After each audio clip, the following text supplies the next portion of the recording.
자, 이제 영조 이야기를 한번 좀 풀어보도록 합시다. 영조 정조는 하나의 카테고리를 묶어주세요. 어떻게? 왕권이 진짜 주도하는 시기다. 숙종 때 왕권 강화가 기반이 돼갖고 영종조 때는 실제 왕권이 아주 강해집니다. 왕권이 강해지면서 어떻게 했다고요? 이 붕당들의 신멸을 느껴서 이거 없애려고 한다. 1단계는 세력균형, 결국은 없애려고 한다. 이거를 두 글자로 탕평이라고 합니다. 그리고 다시 애민 정치들이 많이 나타납니다. 그러니까 백성들이 가지고 있었던 문제점들을 해소해 나갑니다. 한번 봅시다. 탕평 정치. 영조가 즉위하면서 교서를 내리는데, 지금으로 말하면 담화문을 발표하는데 시험에 엄청 잘 나오는 글입니다. 붕당의 폐해가 요즘보다 심한 적이 없다라고 하면서 이걸 일성을 내뱉고 시작을 합니다. 탕평교서라고 해요. 탕평교서. 엄청 잘 나오니까 기억해 두세요. 그래서 나는 붕당 손 좀 볼 거야 얘기하는 겁니다. 왜냐면 영조 아빠가 숙종인데 숙종 때 죽고 죽이는 싸움을 너무 많이 봤거든요. 나라가 이러면 안 되지. 탕평정치, 왕권 강화 통한 붕당 약화나 세력균형이라는 말을 씁니다. 혹은 붕당 타파라는 말을 써요. 탕평은 또 이렇게 하는 겁니다. 세력균형을 다른 말로 노소남북을 고루 등용했다라고 해요. 그래서 이건 탕평 정치는 영종조의 공통점입니다. 일단 영조 얘기 좀 풀어봅시다. 영조가 탕평 정치를 실시하는 이제 배경이 있는데, 직접적인 사건이, 영조가 즉위하자마자 노론이 너무 나대려고 하는 거예요. 노론의 지지로 왕이 됐거든. 그러니까 노론은 지금 뭐 해야 되지? 영조는 영조고 얘들도 할 일이 있잖아요 지금. 얘들끼리 지금 갚아야 될 일이 있다니까. 노론이 소론을 공격하려고 시도하고 있는 겁니다. 이 새끼들 봐라. 내가 싫다고 분명히 얘기했는데 또 지랄이야? 해갖고 영조가 탕평전의 마지막 환국, 어쩔 수 없는 환국을 또 합니다. 노론이 소론을 공격할까봐 소론으로 정권 잠깐 바꿔주는데 이걸 정미환국이라고 합니다. 한능검에서는 거의 잘 나오지 않는데 알아두세요. 자, 소론으로 정권 바꿔줬는데 소론 중에 강경파는 영조를 왕으로 인정을 안 하는 거예요. 심지어는 영조 때문에 죽었다고 생각하고 있어요, 경종이. 왜냐면 영조가 공부를 진짜 많이 한 사람이라 의학 지식도 많았었거든요. 그래서 경종의 병 간호를 영조가 하고 있었어요. 심지어는 약 처방도 영조가 하고 있었습니다. 근데 경종이 먹고 싶다라고 해갖고 간장게장을 줬대요. 조선왕 중에 제일 많은 사망 원인이 종기거든. 지금은 뭐 종기 뭐 하나만 바르면 끝이지만 그때는 종기가 제일 심했었습니다. 경종도 종기가 있었는데 종기 안 좋은 음식이래. 간장게장을 먹고 싶다 해갖고 달려갖고 이제 영조가 줬대요. 거기다 간장게장하고 상극인 후식으로 감을 줬대. 그러고 죽은 거예요. 영조가 의학 지식이 많은 사람인데 이걸 몰랐을 리가 없다. 이건 의도적이다라고 하면서 소론은 자기들끼리 이제 유언비어 퍼뜨리는 거예요. 음모론. 영조가 죽였대. 영조 다 하는데 간장게장에다 홍시 섞어갖고 죽인 거야. 이거는 의도가 있는 거야 하면서 막 까톡으로 맨날 보내는 거지, 지들끼리. 그래서 소론 강경파 중에는 그 확신이 그냥 가득 차 있는 겁니다. 영조가 죽였다라는. 그래서 영조를 왕으로 인정하지 않고 왕을 다시 바꾸겠다라고 난을 일으킨 거예요. 이게 이인자의 난입니다. 사실은 이인자가 충청도, 정의량은 경상도, 그리고 전라도에서 3도가 합심해갖고 올라가기로 했었거든요. 3도가. 근데 연결이 되질 않았어요. 커뮤니케이션이 안 돼갖고 충청도에서만 터지고 충청도만 따로 서울로 올라가려 했었던 겁니다. 그러다가 충청도와 경기도의 경계에 안성이라고 있거든. 안성에서 관군한테 진압돼갖고 이제 그걸로 끝난 겁니다. 이인자의 난이 있다. 무신년에 있었다 그래서 무신난이라고도 합니다. 소론 및 남인 강경파가 주도했다. 남인의 지역은 어디죠? 경상도죠. 그리고 노론의 지역이 충청도고 이제 나머지 당들이 주로 한 겁니다. 청주에서 분개했다. 청주성을 점령하게 됐었습니다. 청주성을 점령하는데 성에 무기를 들고 갈 수는 없잖아요. 그래서 누가 죽었다라고 하면서 상여를 메고 간다는 핑계를 대고 상여에다 무기를 잔뜩 실어갖고 들고 들어간 거야, 성 안으로. 그리고 그 안에서 무기 풀어갖고 이제 그 안에 있는 관군들하고 싸워갖고 이제 성을 점령을 했던 겁니다. 청주라는 키워드 잘 기억해 두시고요. 지역사 한능검은 아주 잘 나오니까. 자, 이런 사태를 접하자 야 이거 탕평 정치를 시행하지 않으면 안 되겠다는 걸 영조가 확신하게 됩니다. 이제 본격적으로 추진하게 됩니다. 그 탕평 정치를 추진한 사람은 둘이 있기 때문에 영조 둘이 있기 때문에 둘을 비교해서 또 문제를 내거든요. 제가 편의상 이거는 요 그림으로 이렇게 설명을 드리는데, 제가 사색붕당이라고 해갖고 붕당을 십자가로 흔히 표현을 합니다. 딱 4개이기 때문에 크게 볼 때는 서남이고요. 쪼개면 이게 노소남북이 돼요. 북위는 인조반적으로 완전 날아갔다 보시면 되고 노소남이 있습니다. 탕평 정치는 지금 이런 상태를 반영하는 겁니다. 지금 노론만 남은 거예요. 영조가 즉위하면서. 나머지는 아주 희밋해진 상황이 된 겁니다. 탕평 정치는 이걸 복구시키겠다는 겁니다. 그래서 이른바 십자가 복원 정책을 생각하시면 돼요. 다른 말로 노소남북 고루 등용한다는 겁니다. 근데 등용하는 방식이 영조와 정조가 달랐어요. 어떻게 달랐냐면은 붕당 간에 싸우는 것은 이 극단주의자들의 문제다. 맨 끝에 있는 극단주의자들. 그래서 요놈들만 왕따시키면 붕당 정치는 사라질 거라고 이제 영조는 예측을 한 겁니다. 그래서 하는 방식이 극단적이지 않은 사람들, 요 가운데 있는 사람들 있죠. 온건한 사람들, 시시비비를 따르지 않는 사람들, 온건하고 좀 타협적인 사람들, 요 사람들 위주로 등용한 겁니다. 그러니까 노소 남북 중에서 강경파가 아니라 좀 안쪽으로 치우친 온건파들만 등용한 겁니다. 그래서 이렇게 하면은 극단에 있는 애들은 자연스럽게 소외되고 사라지겠지 했던 건데 아닌 거예요. 정치라는 게 중간에 있는 사람들만 빼오면은 극단은 사라질 줄 아는데 아닌 거예요. 극단은 극단대로 살아남고 그냥 걔는 걔대로 또 있는 겁니다. 그래서 이때부터 비판을 받았어요. 왕이 또 하나의 당을 만들었다. 탕평당을 만들었다. 탕평파를 만든 거다. 그냥 또 하나의 당을 만들었음에 불과했다라고 그때부터 좀 비판을 받았었습니다. 그러니까 실패했다는 겁니다. 이걸 뭐라고 한다? 완만한 탕평, 완론 탕평이라고 합니다. 탕평파를 육성했다거나 시시비비를 가리지 않았고 시시비비를 가리지 않았다. 온건하고 타협적인 인물을 등용했다. 그러면은 영조 때의 탕평을 말하는 겁니다. 영조 때 시시비비를 가리지 않았다는 말이 제일 잘 나온 말이고요. 자, 그리고 봅시다. 탕평 정치는 어떻게 하면 이걸 이룰 수 있을까? 붕당 타파는 어떻게 하면 이룰 수 있을까? 잘 보세요. 16세기 중종 때 우리나라 최초의 예의 정치가 시작됐었던 중종 때 향약과 서원이라는 게 생겼었단 말이지.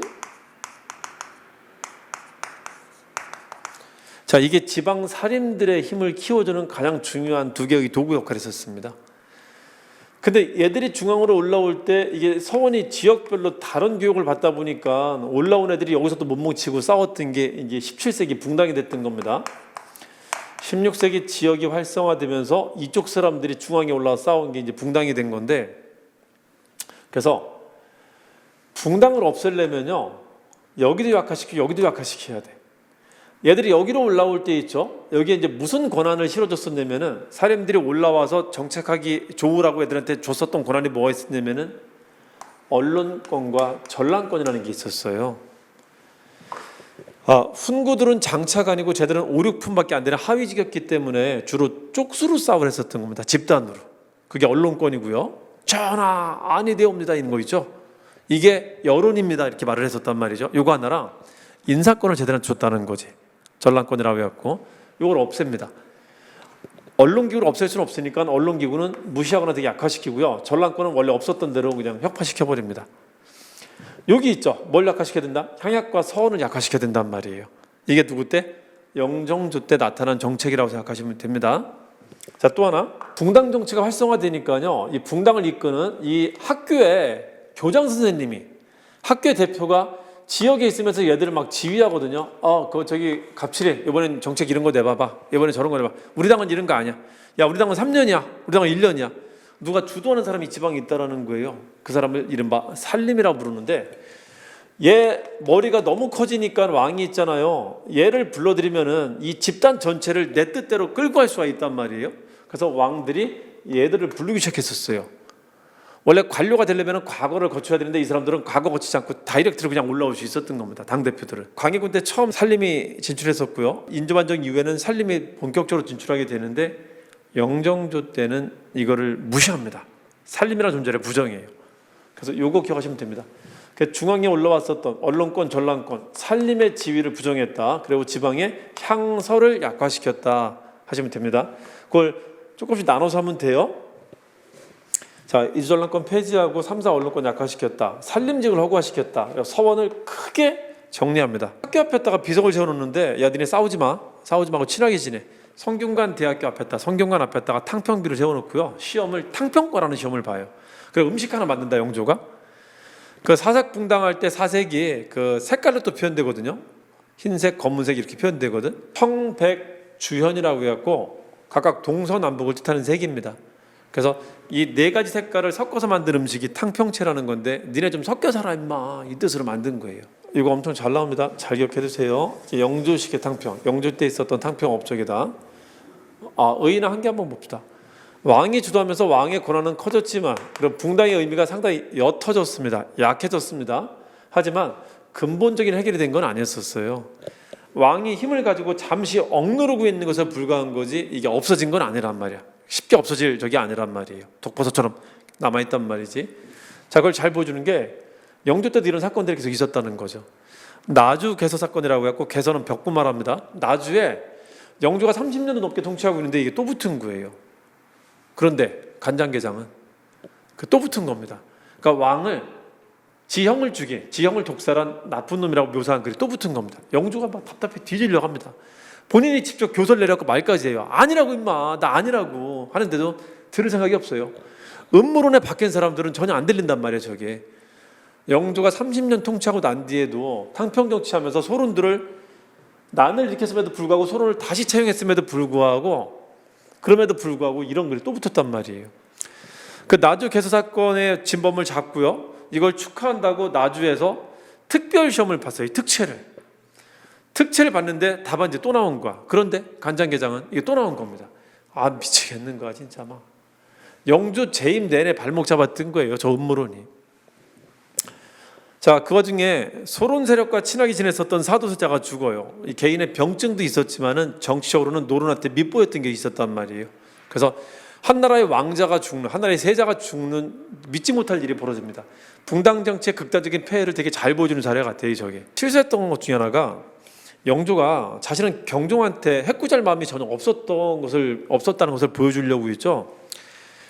아들을 낳는데, 아들을 정말 아꼈는데 엄마한테 띄워놓고 있죠. 누구한테 맡기냐면은 경종을 모셨었던 궁녀들한테 맡겨요. 거기서 크게 합니다. 그러니까 아들이 크면서 경종 시녀들이나 경종 환관들한테 이제 얘기를 들으면서 크니까 노론들이 얼마만큼 나쁜 사람들인지 듣고 큰 거예요. 거기서 또 갈등이 많이 생기게 됩니다. 그러니까 영조가 되게 크게 실수했던 겁니다. 이거는 사람들 보라고 한 겁니다. 나는 경종한테 억하심 하나도 없다니까. 내 아들도 맡기잖아.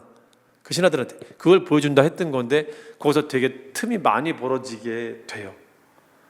사도세자와 신하들 간의 틈도 많이 벌어지게 되고요. 왕가도 마찬가지고요. 큰 실수했던 것 같아요. 사도세자가 죽고 난 뒤에 정계 인사들이 다시 이렇게 갈라져요. 잘 죽였네? 벽파. 그건 좀 너무하지 않았나? 시파. 이걸로 갈라지는 계기가 됐다고 합니다. 사도세자의 죽음에 대해서 두 흐름이 나타났다. 두 그룹이. 이걸 벽파와 시파라고 합니다. 실제 하나의 당색을 띠기 시작하는 것은 정조 때 가야지 당색을 띈다라고 해요. 이때는 아이고 슬프다고 잘못한 것 같다. 아니야, 잘했어. 이 흐름이 있다라는 거고요. 자, 이제 최저점도 봅시다. 백성들을 위한 정치는 뭘 폈나 한번 보도록 합시다. 자, 영조 때쯤 되면은 다시 도성의 인구가 한 20만쯤으로 늘었다고 합니다. 조선 초기에는 한 10만 정도 있었다고 하는데, 도성 인구가 이제 급증을 하게 됩니다. 도성 인구가 급증한다는 것은 경제나 살림살이가 나아지고 있다는 거거든요. 도시로 온다라는 것은. 자, 그래서 영조가 이런 약속을 합니다. 도성민들한테 약속을 합니다. 전쟁이 나도 도성을 버리지 않겠다. 한국은 기본적으로 양성체제라고 해왔고요. 평상시에 있는 도성과 산성을 만들어요. 근데 조선은 산성이 두 개 있었어요. 아래에서 오면 이쪽으로 도망가고 위에서 오면 이쪽으로 도망간다고. 북한 산성, 남한 산성 두 개가 있었습니다. 산성이 있음에도 불구하고 자기는 전쟁 나도 산성을 안 가겠다는 약속을 한 겁니다. 그냥 도성에 남아서 지키겠다는 약속을 한 거예요. 이게 애민정치야.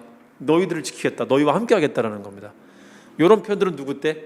영종조 때. 조선 전기는 세종 때나 나타나는 말이라는 걸 기억하시면 됩니다. 자, 근데 보면은 아까도 말했듯이 산성을 지키는 군대는 총수가 있고요. 총룡총 수호청. 그리고 총 5개 군대니까 도성에 3개 부대가 있어요. 훈어금이라고. 훈련도감, 어영청, 금이요. 요 3개 부대로 지키는 방어체제를 만든 거예요. 이걸 다른 말로 삼군문 수비체제라고도 합니다. 수성, 도성을 지키는 유눔은 왕의 말. 도성을 지키겠다는 왕의 말이라고 해서 이걸 수성유눔이라고도 합니다. 같은 말들이에요. 신문고 부활. 이거 한능검에서는 정말 잘 나오죠. 무슨 뜻이죠? 얘들이 설치일 때는요, 얘들이 힘이 있을 때는 왕은 한 사람이지만 애들이 되게 많단 말이에요. 힘이 있을 때 얘들 엄청 뜯어먹습니다. 얘들은 여러 사람이니까 경쟁적으로 뜯어먹는단 말이에요. 그걸 왕이 다시 주도하니까요, 너희들 억울한 거 있으면 내가 들어줄게 라고 하는 거예요. 얘들이 가지고 있었던 언론은 약화시키고 백성들의 언론을 강화시켜 주는 겁니다. 백성들의 언론을. 신문고 부활한다. 왕이 자주 행차를 하는데 행차할 때 왕의 수레를 가로막고 전하 하면서 신하들이, 백성들이 와서 이제 얘기를 해요. 왕의 수레를 가로막고. 옛날 저기 뭐야, 태종이나 연산군 때 그 상상 한번 해보세요. 왕이 가는데 수레 가로막고 이지랄하고 있어봐. 뒤지는 겁니다 그때는. 근데 왕이 들어줘요. 일부러 듣기 위해서 행차를 합니다. 이걸 어려운 말로 상언 격쟁이라고 하는데요, 붕당은 약화시키고 왕권은 강화시키고 민에 대한 관심도 증가시키는 겁니다. 붕당의 언론은 약화시켰지만 민에 대한 언론은 많이 듣겠다라는 거예요. 이게 발달하게 됩니다. 이거는 영종조 공통입니다. 신문고는 영조 때 부활한 거고.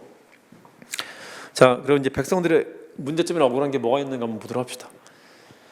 세금 문제거든. 세금을 삥땅을 많이 쳤었단 말이에요. 그 세금을 고쳐주는 게 또 영종조 때입니다. 균역법이라는 법을 만들어갖고요, 조선에서는 군대 가지 않고 중종 때 군적 수포제라는 게 만들어지면서 군대 가는 거 대신에 군포 2필만 되면 됐었거든. 군포 2필 되면 군대 안 가도 되는 거야. 얼마나 좋을까?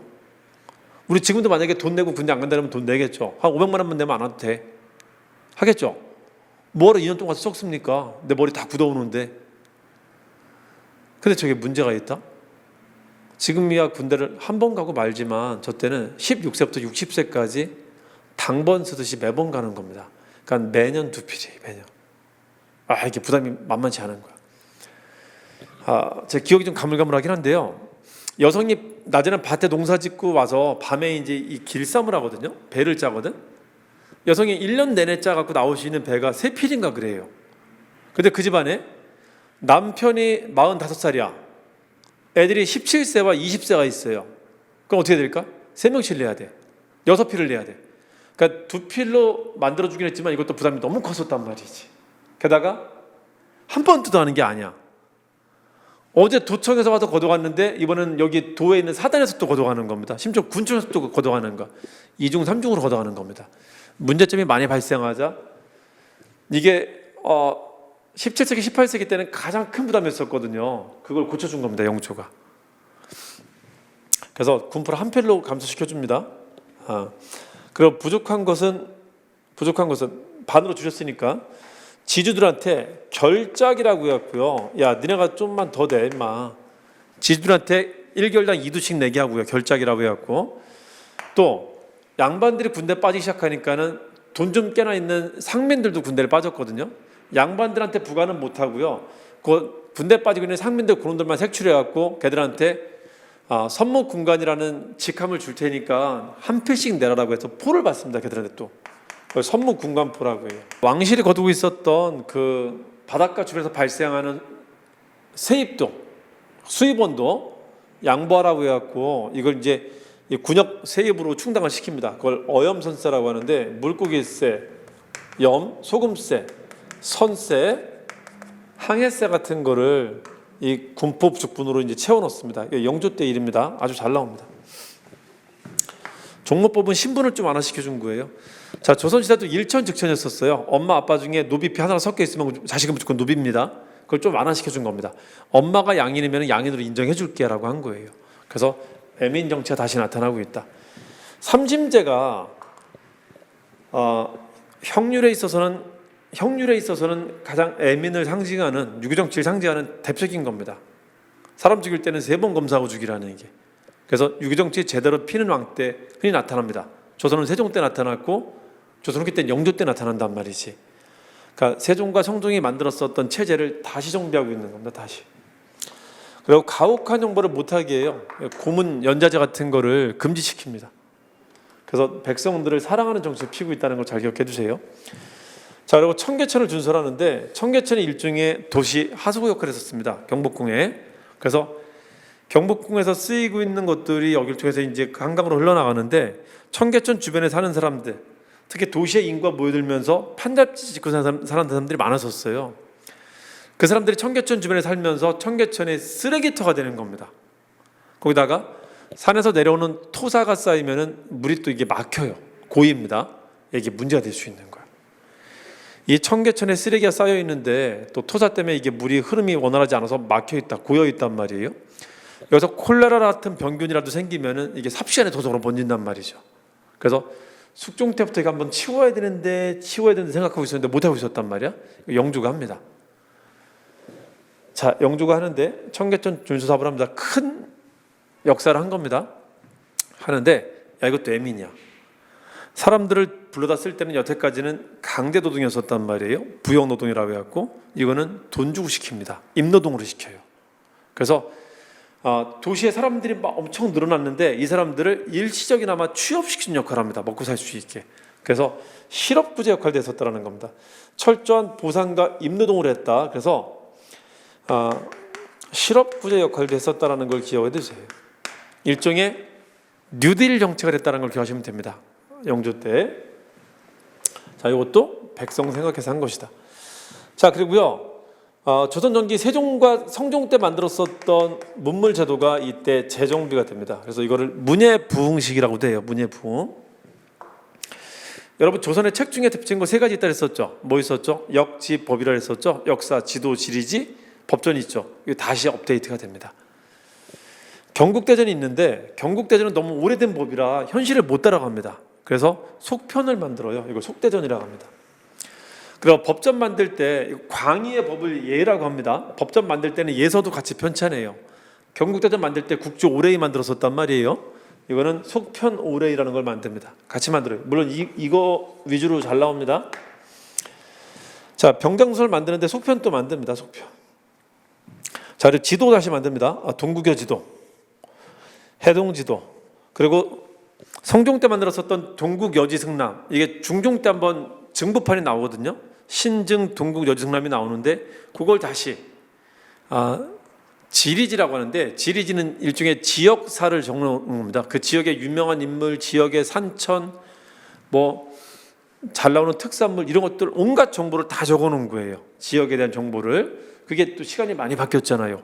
한 200년 지났잖아. 그래서 그걸 업데이트한 게 여지 승남을 업데이트한 게 여지도서입니다. 여지도서. 조선 후기 때 그 세종과 성종 때 만들었었던 편찬물이 뭔가 새로 업데이트가 되고 있다면 영종조 문제라고 기억하시면 돼요. 일단 역지법이 대표적이다. 역지법. 그 중에 지도를 다시 편찬하고 있다 그러면은 영조, 정조 중에는 영조 때입니다. 영조 때. 자, 그리고요 후기 때는 백과사전 같은 게 나옵니다. 백과사전. 백과사전이라는 것은 뜻이 뭐냐면요, 그 중세 국가는 이론적인 가치를 강조하는 시기를 말해요. 유럽은 기독교, 우리는 유교를 말합니다. 하나의 가치 외에는 다 이단 취급하는 시대였었는데 중세를 벗어나기 시작하면서 다원적인 가치가 강조가 돼요. 그게 책으로는 백과사전이라는 게 나타나게 돼요. 그러니까 가치의 다원화를 말하는 겁니다. 다양한 관심을 말하는 거예요. 이것도 영종조 때 나타납니다. 백과사전도. 영조 때 만든 게 동국문헌비고입니다. 자, 그리고 중국이 최고야라는 생각 대신에 우리나라가 최고야라는 그 국학이 발달하게 돼요. 그래서 한글을 갑자기 막 띄웁니다. 한글이 세계에서 제일 좋은 글자다라는 막 이런 글들이 나타나게 돼요. 그래서 자주성이 되게 많이 부각되게 돼요. 이게 일종의 탈중세입니다. 중국 중심의 세계관을 벗어나고 있는 거예요, 이게. 자, 훈민정음 운해를 편찬한 것도 신경준이라는 사람인데 많이 달릴 필요는 없어요. 신경준이라는 사람이 나오면 영주라는 거 알아두시면 좋은데 많이 달릴 필요는 없습니다. 자, 무언록은 법의학서입니다. 사람이 죽었을 때 왜 죽었는지 살펴보는 거예요. 검시하는 겁니다. 검시. 원나라 책인데, 중국 책인데 우리나라에서 다시 편찬했다는 겁니다. 전기 때는 세종이 편찬했었어요. 신주 무언록이라 해서. 후기 때는 영조가 다시 합니다. 저번은 사법제도를 완화시키는 거예요. 사법제도 완화시키는 거 있었죠. 사형주 삼심제, 가학헌영을 폐지한다는 거. 그 중에 무언록 같이 묶어서 기억하시면 됩니다. 사법제도도 완화시키고 있구나 됩니다. 자, 뭐 이건 이거고요. 이렇게 이해한다고 이게 기억이 나는 건 아니잖아요. 워낙 많으니까요. 이것도 간단하게 암기법 좀 알려드릴게요. 자, 영조는 지금 노론이 일당 독주하고 있으니까 노론을 움직이지 못하게 꼭 묶어놓고 싶었단 말이에요. 얘들 힘을 좀 약화시키려고. 그래서 얘들을 속속들이 다 잡아다가 다 동여매고 싶었단 말이에요. 영주에 꾸몄었단 말이에요. 노론을 잡아 드리는 게, 노론을 하나를 묶어놓는 게, 그리고 다른 애들 키워갖고 나중에 궁극적으로 다 없애는 게 꿈이었었단 말이야. 그래서 이렇게 하시면 됩니다. 노른을 잡아다가 속속속 동여매고 있다 이렇게 하시면 됩니다. 속속속 동여매고 있다. 속속속 동여 하시면 됩니다. 요거까지 하면은 속속속 동동여 하시면 돼요. 속속속 동동여 하시면 됩니다. 이제 영주 얘기 끝났으니까 정주 얘기 한번 해보도록 할게요. 정조도 영주랑 비슷한 패턴의 정책을 핀다. 그러면서 둘을 구분할 수 있어야 됩니다. 자, 정조도 탕평정치를 핀다. 정조는 침실했다가 탕탕평평실이라는 액자를 걸어놓기도 했었고요. 그리고 취임할 때 그 사도세자가 죽었기 때문에 이게 죄인이기 때문에 죄인의 아들은 왕이 될 수 없단 말이에요. 그래서 영조가 사도세자의 형이 있었어요. 그쪽으로 입양을 시킵니다. 그러니까 죽은 형이 있었단 말이에요. 먼저 죽은 형이. 그쪽으로 입양을 시켜서 사도세자가 아닌 그 위에 형의 아들로 만들어 나가고 왕위를 계승할 수 있게 해준 거였었어요. 그러니까 자기 아들은 죽였지만 손자는 지켜준 거야, 영조가. 그래서 그 뒤에 이제 그랬었단 말이에요. 사도세자 죽은 일에 대해서는 누구도 이제 말하지 말라, 함구하라고 시켰었습니다. 그래서 사도세자 일은 아무도 얘기 안 하고 있어. 마치 금기어처럼 돼 있었단 말이에요. 그랬는데 영조가 죽고 정조가 즉위하자마자 얘기를 한 거야. 나는 사도세자 애들이 맞다고 얘기를 한 겁니다. 이것 때문에 노론들이 시겁했었다라고 합니다. 시겁했었다. 나는 사도세자의 아들이다. 이 취임 일성이에요. 이 말로 시작했다는 거지. 자, 그리고 자신감의 표현인데요. 만천명월 주인홍이라는 표현을 쓰기도 합니다. 하천은 만 개지만 달은 하나밖에 없잖아요. 내가 바로 그런 존재라고. 여러 하천을 비추는 존재다. 너희 위에 존재하는 존재라는 겁니다.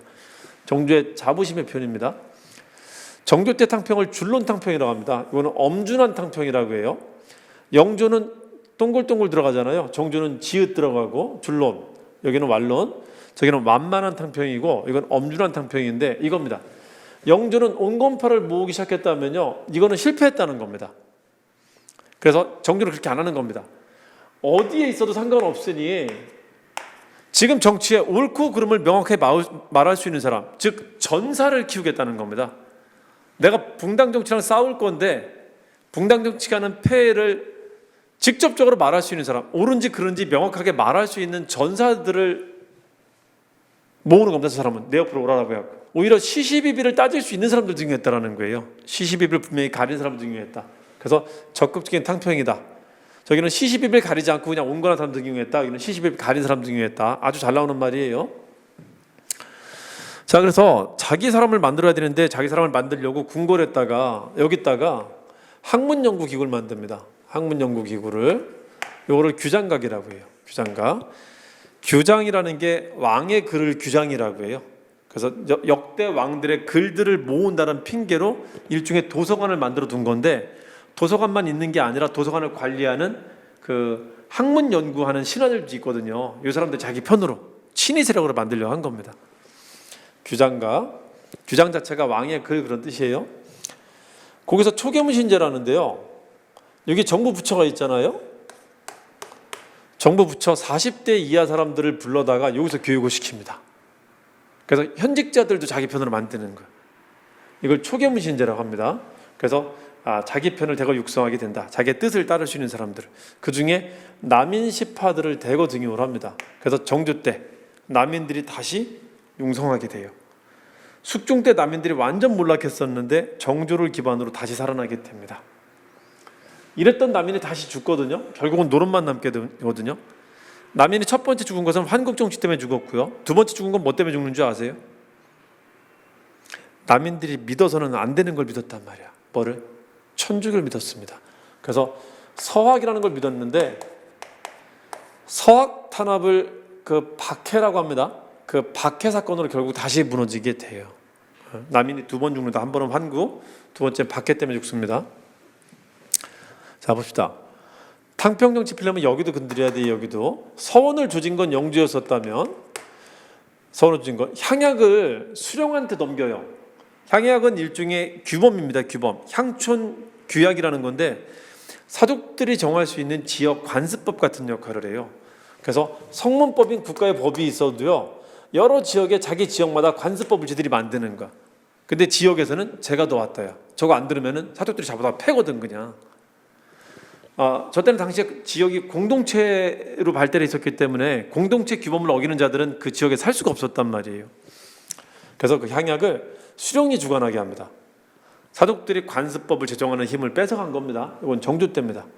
그래서 아주 잘 나와요. 서원을 크게 정리한 거랑 향약을 수령한테 넘겼다. 두 왕을 구분해서 잘 기억해 두세요.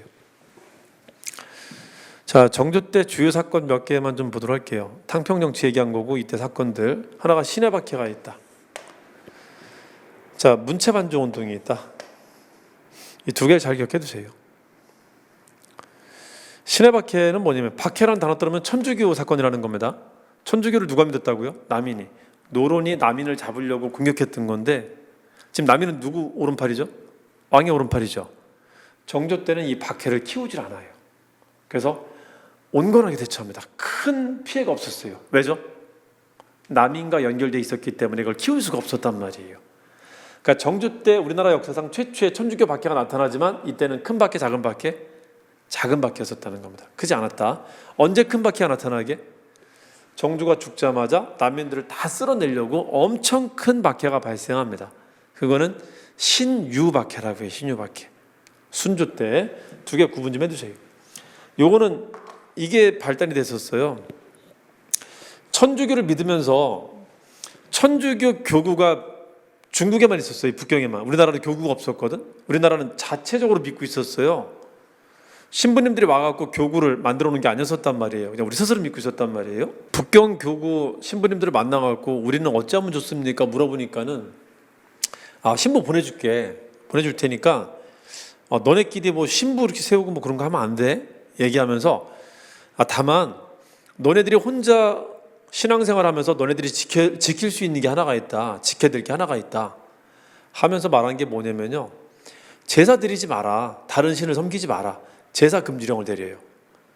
그리고 신부는 곧 보내줄 테니까 신부 가면은 그때 잘 신앙생활하고 일단 이것만 지키고 있어. 했는데 그걸 잘 따른 사람들이 또 있었던 거예요.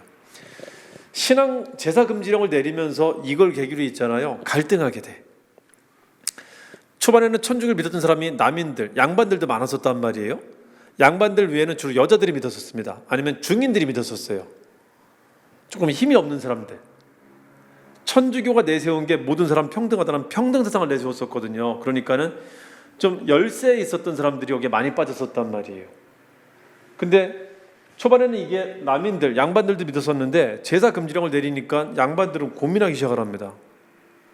아니 아무리 그래도 그렇지 제사를 드리지 말라고, 조상한테 인사도 드리지 말라고, 이건 아닌 것 같은데 하면서 저걸 계기로 양반들이 좀 많이 빠져나가요. 그 직접적인 계기가 됐었던 게 이 사건이에요. 얘기를 듣는데 자꾸 소문이 들리는 거야. 어디 갔더니 전라북도 진산이라는 곳입니다. 진산에 동네에 이런 소문이 들리는 겁니다. 누가 제사를 안 드린다는 말이 있던데. 근데 마침 그 사람 내에 그 전라북도 진산에 윤지충이라는 사람이 있어요. 이 사람이 어머니가 돌아가셨는데 어머니 돌아가시면 동네 사람들이 다 와갖고 이제 상에 참석을 할 거란 말이에요. 근데 이 사람이 뭔 일인가 안 받는다는 거, 조문객을 나가시라고 안 받는다는 겁니다. 그러고 봤더니 제사도 안 지내는 것 같아. 어머니 위패도 없는 것 같아요. 이게 이제 알려진 겁니다. 그래서 쳐들어갔더니 진짜 없었던가. 어머니 신주를 불태워갖고 신주를 안 만들고요. 제사도 안 드리고 있었던 겁니다. 이게 사건화 됐었던 거예요. 유교 국가인 나라에서 저런 일이 벌어지면 이게 진짜 엄청 커질 수 있는 사건이었었거든요. 신주를 없앴다는 것은 살아있는 부모를 살해한 것과 비슷해요. 유교 국가에서는. 그렇게 커질 수 있다면 키울 수 있단 말이에요. 근데 이 사건이 정조 때라 그렇게 막 확대되지는 않았었어요. 그래서 윤지충하고 사촌이었었던 권상현이라는 사람 정도만 죽고 나머지는 크게 일이 없었습니다. 둘만 죽고 말아요, 그냥. 우리 지금도 인터넷에 보면은 자기하고 마음이 안 맞는 사람이 있으면은 그 많이 붙이잖아요. 뭐충이라고 붙이잖아. 윤지충 이렇게 하시면 됩니다.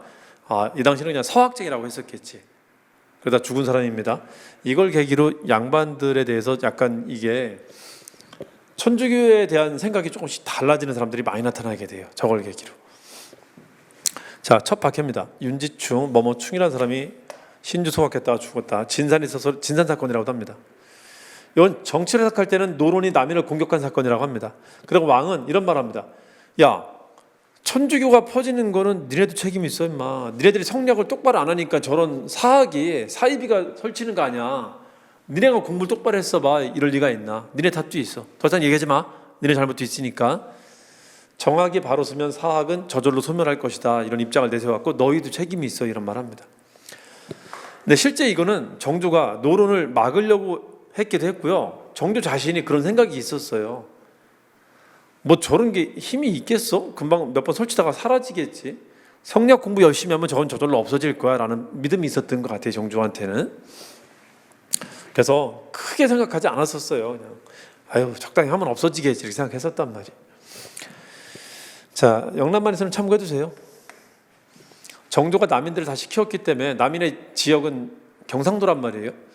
숙종 때 이후로 경상도 사람들은 정치를 하기 되게 힘들었었습니다. 노론한테 막 충청 사람들은 막혀갖고 정조가 왕이 되니까는 다시 좀 이렇게 하는 거예요. 그러면서 정조 편을 들어주겠다고 사도세자 서거 기념일에 맞춰갖고 있죠. 사도세자를 복원해야 되는 거 아니냐라는 글을 올렸었던 겁니다. 이거는 정조 때 아니면 불가한 얘기입니다. 사도세자 얘기를 꺼내는 거는 남인을 쓰는 왕이 있을 때나 영남 사람들이 뭔가 할 수 있다라는 생각을 가지면 돼요. 크게 중요하진 않아요.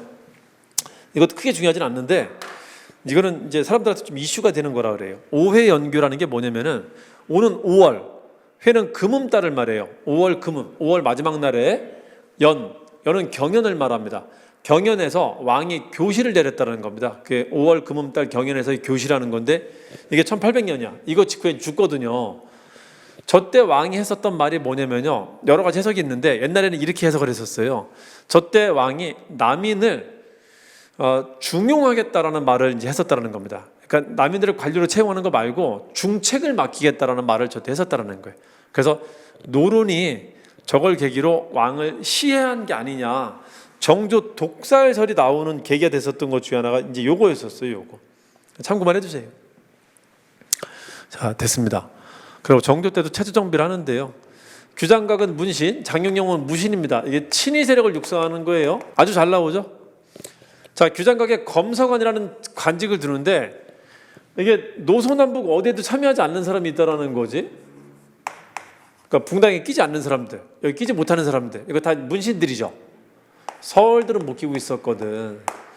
영정조 때는 서얼들을 등용을 해줘요. 그렇게 차별받던 서얼들을. 정조 때는 아예 서얼을 위한 관직을 하나 만든 겁니다. 그걸 검서관이라고 해요. 아주 중요합니다. 그래서 영조나 정조한테 오른팔이 돼줄 수 있는 사람들은 기준의 기득권이 아닌 사람들이라는 걸 기억하시면 됩니다. 그 중에 하나가 서얼이 있다. 초계문신 아까 얘기했었죠. 자기 편으로 만드는 현직자 교육제도라는 거. 신해통공은 도시에서는요 허락받은 상인 외에는 장사를 못합니다. 도시에서는 시전이라고 해갖고 시는 도시고요. 저는 가게라는 뜻입니다. 국가가 가게를 만들어놔요. 이게 종로 상점입니다. 가게를 만들어 두고 여기 허락받은 자만 들어가서 장사할 수 있어요. 이걸 관어상업체제라고 하는데 지방에 농업이 발달하고 농업 발달을 계기로 상업이 발달하니까는 지방에도 장시가 많이 생기고 있었고요. 지방에서 도성으로 물건을 팔러 들어오는 사람이 끼역끼역 늘고 있었어요. 이거를 어떻게 할 거냐를 두고 정조가 이걸 허용을 해준 겁니다. 이걸 신해년에 통용해준 정책이라고 하는 겁니다. 이것도 정치적으로 해석할 때는요, 여기 관어상업들은 대기업입니다. 애들은 중소기업이고, 대기업들은 노론과 연결돼 있었고, 이제 크고 있었던 이걸 이제 사상이라고 해요. 애들은 관상이고 관어상인. 사상들은 정조와 남이라고 연결돼 있었다라고도 합니다. 그래서 얘들을 키워줬다라고도 하는 겁니다. 그러니까 노론의 돈줄이 돼주고 있었던 시전상인들을 약화시키기 위해서 폈다라고도 합니다. 신해통공. 최재공이라는 사람이 한 겁니다. 남인의 영수입니다. 이 사람이. 주교사는 정조가 아빠 등이 수원에 있잖아요. 화성에. 그래서 엄마는 살아계시고 엄마하고 아빠 참배라고 할 때 노량진을 건너가야 되거든. 용산에서 노량진을 건너가야 되거든요. 이게 한강을 건너지 않으면 삥 돌아가야 돼요. 그래서 한강에다 다리를 놨었던 겁니다. 한강에다 다리를 놨었던 것은, 그리고 행차할 때 몇천 명 되는 군대를 끌고 왔었던 것은요, 왕의 위엄을 보이는 것도 있었어요. 눈 밖으로. 그러니까 사람들이 보기에 왕이 다시 살아났다는 걸 보여주는 겁니다. 일종의 시위입니다. 일종의 것도. 그래서 큰 행사로 활용을 했었던 겁니다. 왕의 정치를 보여주는 행사로 활용을 했었어요. 그 자체를. 그래서 한강에다 배다리를 만드는데 그 배다리 만들기 위해서 만들었었던 관청입니다. 주교사. 이걸 공무원 시험에서 신라 때 주교사를 만들었었다고 시험에 나온 적이 있었어요. 아닙니다. 이거 조선도 정조 때 있었던 겁니다. 정조 때. 조선에서 조선 후기, 그것도 정조 때 있었던 겁니다. 자, 서울과 노비 차별을 완화했다. 서울 허통시켜주겠다. 일정 정도긴 하지만은 서울도 이제 그 양반들 관직에 들어갈 수 있게 해주겠다라고 하는 법을 만들어줍니다. 절목이 법이라는 뜻이에요. 노비제를 폐지하려고 시도했었어요. 근데 갑자기 죽으면서 못하고 그 아들인 순조가 공노비만 해방을 해준 겁니다. 순조가 즉위하자마자 공노비 해방을 하는데, 즉위하자마자 했다는 것은 자기가 준비해서 한 게 아니거든요. 아빠가 이미 준비 다 해놨다는 겁니다. 자, 화성건설, 이것도 일종의 뉴딜이라고 보시면 돼요. 뉴딜은 누굴 위한? 여기를 위한 겁니다. 정약용이 주도합니다. 사도세자 등을 건설하는 과정에서 만들어진 도시가 화성이에요. 지금 수원입니다. 지금은 수원. 그래서 수원에 정조 등과 아버지 사도세자 등이 거기에 있어요. 윤건능, 육능하고 건능이 거기에 있습니다. 자, 정약용 들어왔으니까 실학사상이 반영되어 있다. 서양 과학기술이 들어가 있다는 게 특징입니다. 거중기 아주 잘 나오죠. 거중기 나오면 정조 때입니다. 이거 서양 책인 기계도설이라는 책을 보고 만든 겁니다. 기계도설. 기계도설은 지금 말로 하면은 기계 설명서 그러는 거예요. 자, 동양과 서양의 성곽기법을 짬뽕시켜서 만들었다. 이거 덕분에 유네스코에 등재되기도 했었고요. 수원에 농장을 만들어요. 구경농장을. 저수지도 만들고 현재 남아 있습니다. 그게 만석거나 서울하는 게 남아 있습니다. 화성이 이렇게 위대한 거라 유네스코에 등재를 했었는데요. 1997년에 퇴짜 맞았었어요. 안 된다. 이게 무슨 소리냐. 세상에 이런 거 있어? 동양과 서양의 성곽기법이 합쳐진 거 있어? 우리나라밖에 없잖아. 이렇게 대단한 건데 안 된대. 왜 안 되냐 그랬더니 유네스코의 기본 원칙은 재건축한 건물은 안 된다라는 겁니다. 원래 있었던 건축물일 때나 가능하지 재건축인 건 안 된다라는 거예요. 그 복구된 거는. 그래서 우리가 이제 뭘 했었냐면, 한번 퇴짜 맞고 뭘 했었냐면요, 이 책을 들고 왔어요. 의계라는 것은 그림과 글이 합쳐진 보고서입니다. 의계라는 걸 들고 와서 자 봐라. 옛날에 있었던 방식을 그대로 적어놓은 거고 여기에서 하나 벗어나지 않게 그대로 만든 것이다. 새로 건축한 거긴 하지만은 옛날 방식과 전혀 다르지 않다. 이걸 보여줌으로써 그래? 그럼 해야지. 됐던 거예요. 의계도 있다는 거 알아두세요. 유네스코 세계문화에 등재됐다. 이것도 등재, 이것도 등재됩니다. 자, 이것도 빼놓고 할 수 없죠. 정조 때도 다시 책들이 다시 정비가 됩니다. 문화가 부흥이 된다. 문예 부흥식입니다. 영종주가. 일단 역지법이 나옵니다. 대전 통편이 나온다. 법전 또 만들어? 이건 이겁니다. 경국대전이 있었는데 너무 오래된 법이라 속편을 만들었죠. 법전이 두 개다 보니까는 너무 불편한 거야. 이거 봤다, 이거 봤다. 그래서 너무 불편해갖고 둘을 통합시킨 겁니다. 그걸 통편이라고 하는 겁니다. 통편. 자, 중국에서 백과사전을 만드는데요, 고금의 책들을 집대성한 겁니다. 여기에는 중국에서 만든 책이다 보니까는 중국은 서양인이 들어와 있었거든. 서양 책도 엄청나게 들어와 있어요. 중국 백과사전을 수입합니다. 유럽에는 이때 브리테니커 만들어져요. 그러니까 근대로 가는 시기 때 백과사전이 막 유행을 하거든. 전 세계에서. 이거는 가치가 다원화되고 있다, 다양해지고 있다는 걸 보여주는 겁니다. 중국도 만들었다니까. 고금 도서집성. 우리는 동국문헌비고. 동국문헌비고는 영조 때 편찬하고 정조 때는 그거를 증부합니다. 그러고 중국 백과사전을 수입해봐요. 고금 도서집성이라고. 자, 무예도부통지. 백성들을 생각할 때 오히려 군대를 더 강화시켜요. 도성방어체제 만들었지, 무예도부통지 만들었지. 도성방어체제는 영조 때, 무예도부통지는 정조 때. 아버지 사도세자가 무예에 관심이 많았었어요. 그래서 우리 전통무예 18기라고 해갖고 정리하고 있었거든. 그걸 못하고 있었던 것을 거기에 마상무예 6기를 합쳐갖고 총 24기, 전통무예 24기를 정리해놓은 겁니다. 설명서도 있어요. 동작도 그려놨습니다. 1번, 2번, 3번 이렇게 다 적어놨단 말이야. 그래서 이거를 그대로 복원해갖고 지금 전통무예 24가지를 복원해놓고 있단 말이에요. 남산이나 수원, 화성 같은 데 가면 이거 복원해갖고 시연하는 분들이 있습니다. 일성록은 매일 성찰하는 기록이라는 겁니다. 정조 일기고요. 홍계전서는 정조의 호가 홍제입니다. 정조 문집을 말해요.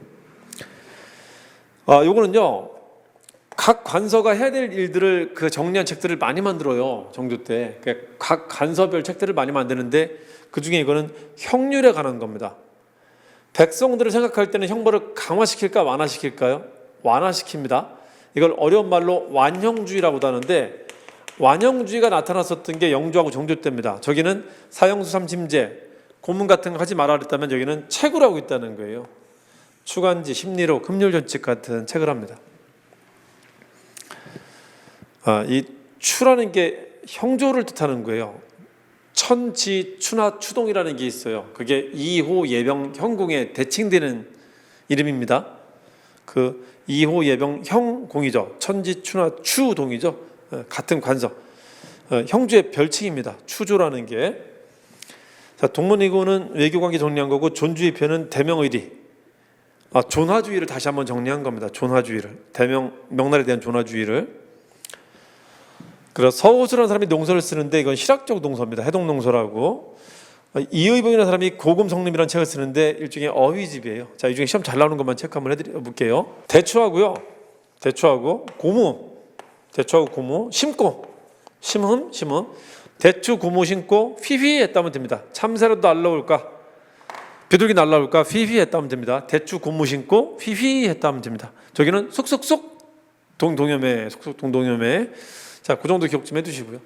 자, 여기까지가 정조업적이고요. 영주 정조업적은 둘을 공통적으로 바라볼 때는 어디? 왕권 강화시키고 예의 악화시키고 애민정 집했다라는 거. 그러면서 둘 비교하는 표 하나 만들어 보시고요. 이제 마지막으로 정조가 급작스럽게 죽으면서 24년 통치하고 난 뒤에 죽으면서 40대에 죽으면서 그 아들들이 왕이 됐을 때 나타난 일들 한번 보도록 할게요. 자, 역설적으로 정조가 세도 정치를 만들었어요. 어린 아들이 왕이 되게 생겼자 자기가 이제 아파서 죽을 때 되니까는 아들 장인한테 아들을 부탁을 합니다. 그게 김조순인데 이 사람이 안동김 씨 집권하게 되는 계기가 된 겁니다. 자, 초반에는요, 영조의 후처였었던 영조가 60대 15살짜리 꼬맹이를 만나갖고 왕비를 뒀었던 여자가 아직 살아있단 말이에요. 정조 죽고 난 뒤에도. 정조하고 라이벌 관계였었다고 이제 여태까지는 이해를 해오고 있었습니다. 정조 정치에 계속 발목을 잡았다 이해를 해오고 있었어요. 이제 최근엔 다른 견해도 있고요. 정조 죽자마자 이 사람이 잠깐 집권을 합니다. 그리고 정조가 폈었던 정책들을 다 돌려버려요. 다 무위로 돌려버립니다. 그러니까 이 사람이 정권 잡았을 때 무위로 돌려버리는데 그 중에 제일 큰 사건이 뭐냐면은 남인들 다시 다 내쫓고 있다는 거예요. 남인들 쫓을 때 뭐 해야 되죠? 박해죠. 박해 나타났다는 겁니다. 그래서 아까 신의 박해랑 신유 박해랑 둘을 비교 잘해야 돼요. 신의 박해는 신의 통공 이해하시면 같은 애라는 걸 알 수 있을 겁니다. 그리고 신유 박해 있다. 자, 신의 박해는 몇 명 안 죽었다, 2명밖에 안 죽었다, 온건한 대처고, 신유 박해 때는 정말 많은 사람들이 죽게 됩니다. 남인들이 완전 재기불능 상태로 되게 됩니다. 정치 일가가 다 쫓겨나게 돼요. 정약용의 큰형 죽고요. 그리고 정약전과 정약용 자신은 죽진 않고 배교했다라고 하는데요. 요 아까 그 제사 사건 있잖아요. 제사 사건 이후에 이제 많이 흔들렸었단 말이에요. 그래서 자기는 믿지 않는다라고 해갖고 죽진 않고, 믿지 않았다는 증거, 배교했다는 증거가 있어갖고 이 사람들은 죽지 않고 유배를 갔었던 겁니다. 본인들한테는 안타깝지만은 이게 유배를 가면서 이분들이 가서 많은 중요한 책들을 남기게 돼요. 자산이라는 게 흑산도 말하거든. 흑산할 때 흑자가 듣기 싫다라고 해갖고 검은 흑자니까 자산이라고 바꿔 불렀었습니다. 거기 살면서 뭐 하겠어? 섬이잖아요. 물고기는 풍족했단 말이에요. 주변에 지나다니는 물고기들 보면서 그거를 이제 기록으로 남겼어요. 그래서 이게 물고기 족보란 뜻입니다. 우리나라 최초로 물고기 족보를 만든 사람이에요. 해양 생태 보고서를 만든 사람이다. 흑산도 정약전. 자, 정약용은 목민심서로 대표되는 정약용의 대부분의 글들이 이 강진 18년 동안의 유배 생활 동안에 대부분 쓰여집니다. 그래서 우리한테 굉장히 중요한 문화유산을 남겨줬단 말이죠. 본인한테는 안타까웠지만은 정조가 죽고 난 뒤에 정약용은 다시 관직으로 복귀를 못합니다. 제대로 밉보여갖고 계속 복귀를 못합니다. 그동안 이제 많은 책을 쓰게 됩니다. 자, 이게 그 천주교 신자들한테 아킬레스건이 됩니다. 이렇게 큰 박해가 있을 때 황사영이라는 사람이 있잖아요. 백선은 비단에다 글을 썼다는 건데 중국 텐진에 있는 그 천주교 주교한테 조선을 침략해달라고 이제 편지를 써요. 5, 6만의 군대를 보내고 수백 척의 전함을 보내갖고 조선을 침략해서 우리 좀 안전하게 종교활동 좀 할 수 있게 좀 도와주세요 하는 완전히 극단적인 반역자 역할을 합니다. 이러면서 천주교에 대한 인식이 되게 안 좋게 만들어지게 돼요. 이 사람 때문에. 이게 이런 박해 때는 안 했을 거 아니에요. 언제 때다? 큰 박해 때 했었던 겁니다. 큰 박해 때. 자, 공로비 해방했다. 공로비 해방했다. 사실은 정조가 준비 다 했던 거고 했던 것만 순조 때 했던 겁니다. 중앙간섭 노비 한 6만 명이 해방이 됩니다. 그리고 일본에 갔었던 통신사는 끝납니다. 이제 둘이 서로 필요 없어요. 우리가 통신사를 보내는 것은 일본의 정보 또 침략 의사가 있냐 없냐를 살피려고 했었던 것이고, 일본도 조선의 문물을 받아들이는 역할을 했었고 자기들 막부 정권의 정당성을 위해서 통신사를 받아들였던 건데, 이미 조선하고 일본은 이제 격차가 좀 많이 벌어졌어요. 일본은 지금 서양 세력과 교류하고 있기 때문에 조선의 문물 같은 거에 이제는 큰 메리트를 느끼지 못했단 말이죠. 그래서 그만하자 합니다. 19세기 초반에 대마도 가는 걸 끝으로, 대마도까지만 가요. 본토는 가지도 않습니다. 이걸 끝으로 이제 끝납니다. 그러고 1876년 19세기 후반에 강화도 조약으로 다시 시작하게 되는 건데, 여기서부터는 일본이 한국을 압도적으로 이제 우월하게 들어오게 됩니다. 자, 홍경래난이 일어난다. 이제 밀란의 시기입니다. 여기는 붕당 정치 파탄 나고 이제 몇 개 가문들이 나라를 좌지우지한단 말이에요. 소수 가문이 권력 집권하는데, 이게 권력이 여기에 권력이 있으면요, 여기에 왕은 한 명밖에 없으니까 정상적인 권력이고, 여기에 권력이 있으면은 이들은 권력을 사유화합니다. 국가를 사유화해요. 사유재산화합니다. 그럼 오지게 뜯어먹는 거예요. 오지게. 얘들이 뜯기다 참지 못하면 이제 밀란을 일으키는 거고요. 이래 죽나 저래 죽나 싸워보나 죽자라고 하는 겁니다. 그게 언제? 19세기 때 있었다라는 겁니다. 자, 그걸 스타트로 보여주는 게 홍경난입니다. 평안도 지역이라는 거 잘 기억해 두시고요. 북쪽 지역입니다. 예, 지역 차별 때문에 나타났다는 걸 기억해 두세요. 이쪽 사람들을 양방 관리로 채용을 잘 안 해줬었거든. 그래서 여기는 사족의 참여가 되게 적었었어요. 사족이 없는 동네라 잘. 서북민에 대한 지역 차별. 그래서 광산 개발한답시고 사람들을 이걸로 모았었어요. 잔뜩 모아다가 여기 평안도 지역에서 일으켰었던 겁니다. 평안도. 잘 나온다. 정조 때 두 문자 하나만 알려드릴게요. 정조 때 두 문자는 규장 신문 잘 기억해 두세요. 책 두 문자 말고 사건 두 문자. 그리고 영조 때 두 문자는요, 요것 좀 잘 기억해 두세요. 정의나 이모라고. 정미환국은 한능 가면 잘 안 나오니까 이인자의 난, 나중에서 사건 이모 화변이 있고요. 정의나 이모. 규장신문, 규장각, 장용영, 신해박해, 그리고 신해통운동 기억해 주시고요. 문체반정운동 기억해 주시고, 요것도 잘 나오니까 좀 기억 좀 해두세요. 잘 나오니까. 그 중에 신유박해하고 공로비 해방, 홍경난이 잘 나옵니다. 요거는 뭐 저기 해두시면 돼요. 공유형 이렇게 하시면 됩니다. 공유형. 자, 그리고 순조가 왕일 때 아들이 있었는데요. 아들이 효명세자인데 그 격세유전이라고 한 달에 권력 규전이 된다라고 하더라고요. 순조가 아닌 순조 아들 때 그 정주의 손자가 정조하고 그렇게 닮았대요. 외모도 닮고 스타일도 닮았답니다. 그러니까 효명세자가 다시 한번 개혁 정치를 피면서 왕권 강화 정치를 펴나가는데 3년 만에 알 수 없는 이유로 죽어요. 그러자 너무 어린 애가 왕이 된 겁니다. 더 어린 애가. 헌종 때 더 어린 애가 왕이 되니까는 이 세조정 측의 몰락은 급물살을 타게 돼요. 더 심해지게 됩니다. 효명세자 와이프가 조씨여갖고, 이때는 풍양조씨가, 헌종 엄마가 조씨니까 풍양조씨가 집권했다라고 하는데, 사실은 할머니도 살아있어요. 안동김 씨가. 그래서 요즘은 세조정 측기는 다 안동김 씨 집권기라고 봐요. 요즘은. 옛날에는 안동김 씨, 풍양조 씨 이렇게 얘기했었는데, 뭐 그것도 기억해 두세요. 안동김 씨, 풍양조 씨, 다시 안동김 씨 집권기다 해두시고, 기본적으로는 안동김 씨의 세가 강했었다는 것도 기억 좀 해두세요. 안동김 씨는 권력으로 구분할 때 이랬었다라고 합니다. 정조 때부터는 이게 이제 시파 벽파로 나눠지거든요. 노론은 대부분 벽파가 됐고요. 그래서 노론 벽파라는 말을 흔히 쓰고요. 노론 일부와 남인은 대부분 시파가 됩니다. 남인 시파라는 말을 씁니다. 안동김 씨는 시파 쪽이었었다라고 해요. 풍양조 씨가 벽파 쪽이었답니다. 그래서 풍양조 씨가 집권하고 난 뒤에는 다시 천주교 박해가 또 나타납니다. 이거는 그럼 왜 있었냐? 이거는 안동김 씨 집권기가 아니라 잠깐 정순왕후 집권했을 때입니다. 초반에 순조가 왕이 되자마자. 그거 위에는 안동김 씨 집권기 때는 박해가 없다 하시면 기억하기 좀 편할 겁니다. 이때 또 박해가 있었는데, 기해 박해는 기이한 사람들이 죽은 겁니다. 프랑스 신부 3명이 죽었다. 최초로 서양인 신부가 죽었던 박해고요. 기이한 사람. 병호 박해는 우리나라 최초의 신부였었던 김대건이 순교했었던 겁니다. 병호 박해 바로 전해에 신부가 돼갖고 돌아오시는데요. 그 다음에 바로 걸립니다. 신부가 된 것도 헌종때요. 돌아가신 것도 헌종때입니다. 됐고요. 철종 25대 왕이죠. 세조정치기 때 마지막 왕입니다. 철종 때 제일 잘 나오는 게 임술밀란이죠. 드디어 전국에서 밀란이 터져버립니다. 이제는 막장으로 치달았다는 겁니다.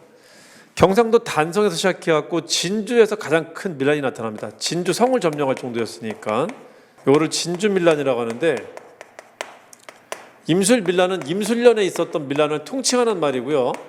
그 중에 제일 유명한 게 진주밀란입니다. 요걸 계기로 막 번지기 시작해요.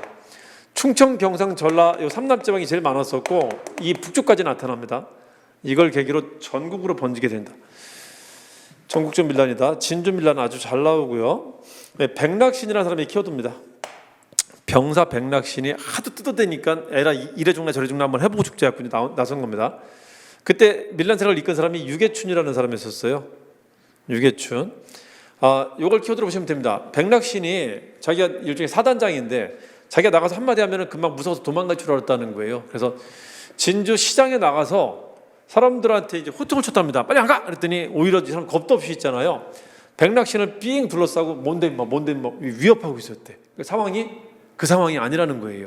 그 사례 잘 기억해 두세요. 머리에 흰 둥어를 둘러싼 사람들이 오히려 병사 백낙신을 둘러싸고 윽박 지르고 있었다. 잘 기억해 두세요.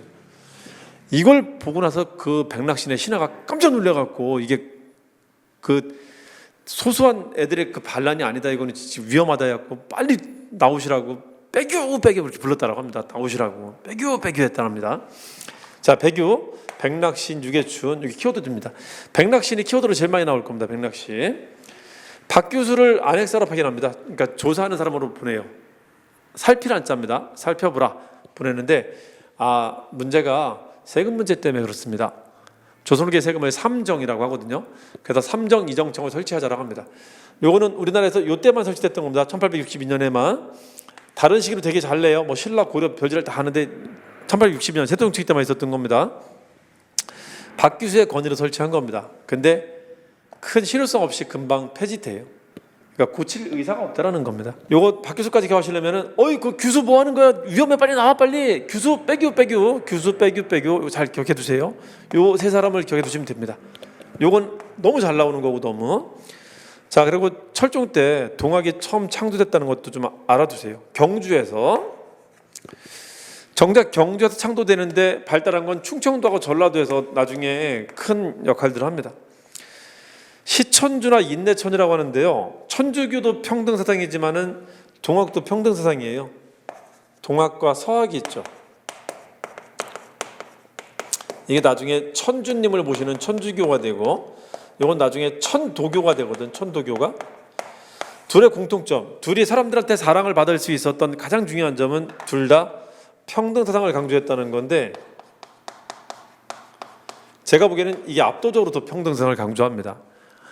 어떻게 사람들이 평등하다는 걸 사람들한테 설득했었냐면은 동학교도는 그랬었어요. 양반하고 쌍놈 가릴 거 없이 한 방에서 같이 종교활동하고 했었거든. 진짜 평등했었습니다. 사람들한테 평등이라는 관념을 어떻게 이해시켰냐면요, 이랬어요. 시천주, 너희 마음속에 하느님이 있어 임마. 너희는 하느님을 모시는 존재들이다. 천주를 모시는 존재들이다. 인내천, 사람이 곧 하늘이다. 사인여천, 사람 받들기를 하늘처럼 하라. 같은 일자 써갖고, 그래서 사람을 사람으로 보는 게 아니야. 아이를 아이로 보면 안 돼. 아이가 아니야. 여자가 아니야. 노비가 아니야. 다 뭐다? 하느님들이에요. 천주교는 하느님이라고 하는데 동학은 한울림이라고 합니다. 한울림. 얘는 어린아이가 아니야. 한울림이야. 얘한테 내가 절을 해야 돼. 이런 논리를 설파해갖고 사람들이 이걸 받아들이니까 사람을 차별할 수가 없는 거예요. 다 한울림인데. 그래서 평등사상, 사람들이 평등사상을 익히는 데는 제가 보기에는 천주교도 큰 역할을 했지만요, 신분제 국가를 무너뜨리고 사람들이 평등이라는 논리를 빨리 받아들이게 하는 데 있어서는 동학도 굉장히 큰 역할을 했던 것 같아요. 왜냐면 동학이 충청도, 경상도, 전라도에서 엄청 유행했었거든. 일제강점기 때까지 천도교 되게 유행했었거든요. 사람들이 평등사상, 신분이라는 걸 집어던지고 평등이라는 걸 받아들이는 데 있어서는 동학이 정말 큰 역할을 한 것 같습니다. 그런 논리가 있다. 시천주, 인내천. 자, 요 키워드 잘 기억해 두세요. 사람이 곧 하늘이라. 이러면 동학이라는 거 잘 기억해 두세요. 사료. 자, 그리고 서학에 대항한다는 명제로 나타났다는 거 기억해 두세요. 좋은 건 다 베꼈어요. 유물선의 3교 교리를 종합한 것이고요. 천주교 교리 일부도 받아들입니다. 다 좋은 건 다 받아들였다. 요거는 두 문자 이렇게 하시면 됩니다. 진주밀란, 삼정이정청, 임순밀란 있죠? 아유, 진상이야, 진상. 진삼임. 밀란 세력들 진상이야, 진상. 진삼임. 자, 이렇게 해서 우리 조선 후기 왕대사까지 다 마무리를 지었습니다.